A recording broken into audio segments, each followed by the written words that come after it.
On Wednesday, January 1st, Martine Fleenan returned home from church and began her customary daily exercise when she was unexpectedly ambushed by a male assailant. The incident occurred around 6 a.m. in Sarrot. All I can tell you, I did not feel any presence. I did not see any shadow. I did not hear anything.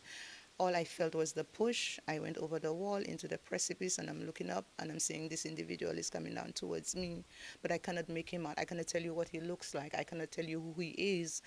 He's coming down towards me, and I'm trying to crawl my way out of the precipice, and he's just coming down towards me. Like his intention was to get me far down. Fortunately, Martine fought bravely against her attacker.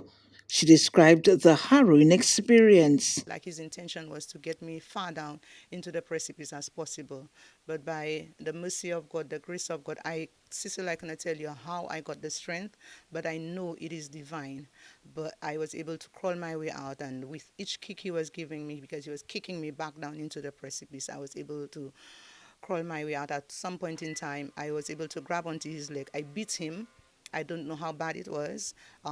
He still did not leave me alone, but I was screaming at the same time, and screaming and screaming and screaming. The loud cries for help caught the attention of a nearby retired police officer who rushed to her aid. I heard a scream. Somebody's screaming and asking, somebody help me, help me. Now I thought it was downstairs, my daughter downstairs. So I took my fireman, I went downstairs. When I reached downstairs, I heard the cries on that side. So I decided to go and see what's happening.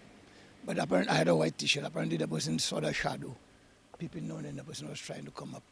And she was still down there crying. And then when I see the person, I saw the person's face, I asked him to stop. And I fired a shot after him, and then he ran.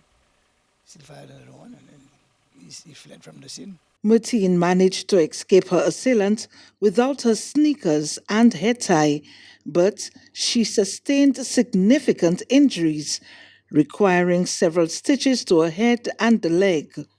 Emergency personnel from the St. Lucia Fire Service and officers from the Marigot Police Station responded swiftly to the scene. On 1st January 2025, the St. Lucia Fire Service responded to a physical assault at Sarrot. On arrival at the scene, an adult female was found in the care of police officers. On assessment, she stated that she had been pushed down a precipice. It was observed that she sustained abrasions and lacerations about her body. She was treated, then transported to a medical facility for advanced medical care.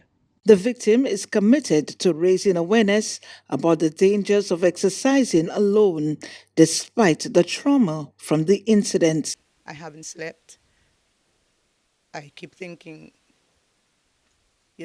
what if this guy know where I live? And, what if he comes back? Every noise that I hear, every car that I hear drive by, every vehicle that I hear stop by the road, every time I hear the neighbor's dog bark, I'm like, what if, But it has happened. I thank God for life, and I am here. If my story could save somebody else, please let it be. She also called on other women who have faced similar experiences to speak out, advocating for community vigilance to prevent future attacks. She had a powerful message for the alleged perpetrator. Please turn yourself in. Stop what you're doing. Turn yourself in. And I'm not saying that as a threat, but try to turn yourself in, because if others get to you before the police does, then it would be a different outcome. The police are currently investigating the matter, with reports indicating that the assailant has been linked with 3 similar offenses, the most recent occurring in December 2024, when he assaulted another woman in Sarrot. Cecil Actil, NBC Prime.